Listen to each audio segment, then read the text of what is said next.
ஹாய்ங்க. இந்த நவராத்திரி பார்த்தீங்கன்னா நம்ம லக்ஷ்மி தேவியோடைய ஃபோட்டோலேயே பார்த்தீங்கன்னா குங்குமம் செட்ஸுமே நம்ம போட்டிருக்கோம். அண்ட் அதுக்கப்புறம் பார்த்தீங்கன்னா வால் மவுண்ட் ஸ்டாண்டுமே அதே டிசைனில் போட்டிருக்கோம். 30 பீசஸ் வந்து நம்ம இன்றைக்கி டெலிவரி பண்ணுறோம். ஸோ இந்த செட்டு பார்த்தீங்க அப்படின்னா இது எப்படி யூஸ் பண்ணுறதுன்னா, இந்த மாதிரி உங்களுக்கு லக்ஷ்மி குங்குமம் செட் வரும், சாரி தியா ஸ்டாண்டு வரும், 2 பீசஸாக வரும். நீங்கள் அதை வந்து பார்த்தீங்கன்னா இங்கே இந்த மாதிரி ஒரு ஹோல் இருக்கும். ஸோ அதில் நீங்கள் புஷ் பண்ணிட்டீங்க அப்படின்னா இந்த தியா ஸ்டாண்ட் வந்து பார்த்தீங்கன்னா இட்ஸ் ரெடி டு யூஸ்.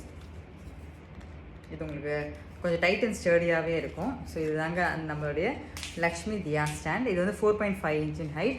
நம்மளுடைய திக்னஸ் பார்த்தீங்கன்னாலுமே MDF திக்னஸ்மே ரொம்ப ஜாஸ்திங்க. ஸோ பின்னாடி கீழே பார்த்தீங்கன்னா புஷ் வச்சு கொடுத்துருக்கோம். அண்ட் பின்னாடி வால்மவுண்ட் ஸ்டாண்டுமே இருக்குது. ஸோ இது நம்மளுடைய லக்ஷ்மி தேவி தியா ஸ்டாண்ட். இது நிறைய நம்பர்ஸ்மே நம்மளோட ஸ்டாக் இருக்குங்க. நீங்கள் வேணும்னா உங்களோட ஆர்டர் வந்து நீங்கள் ப்ளேஸ் பண்ணிக்கலாம். ஸோ இந்த நவராத்திரிக்கு நீங்கள் லக்ஷ்மி தேவி போட்ட ஐட்டம் ஏதாவது கிஃப்ட் பண்ணணும்னு நினச்சிங்கன்னா நம்ம எல்லோ கிஃப்ட்டில் உங்களுக்கு இந்த குங்குமம் செட்டுமே 25 rupeesக்கு இருக்குது. அண்ட் இந்த தியா ஸ்டாண்டுமே இருக்குது. எனக்கு நீங்கள் மெசேஜ் கொடுங்க, இதை பற்றின டீட்டெயில்ஸ் நான் உங்களுக்கு ஷேர் பண்ணுறேன். தேங்க்யூ.